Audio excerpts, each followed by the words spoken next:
ভালোবেসে বিয়ে করছিলাম, চাই যে সারা জীবন ওর সাথেই থাকতে। ও এখন ক্যান্সারের পেশেন্ট।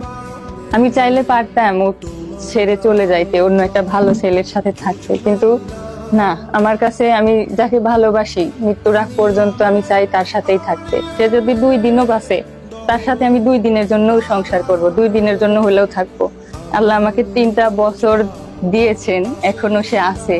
তারপরে এখন তার একটা চোখ উঠায় ফেলছে, তাতেও আমি তাকে ছেড়ে যাইনি, নিরাশ হইনি, এখনো তাকে নিয়ে ছুটছি। এখন তার অস্টিওসার্কোমা, তারপরও তার ব্রেনের এই দিকে ছড়ায় গেছে রোগটা, অস্টিওসার্কোমা।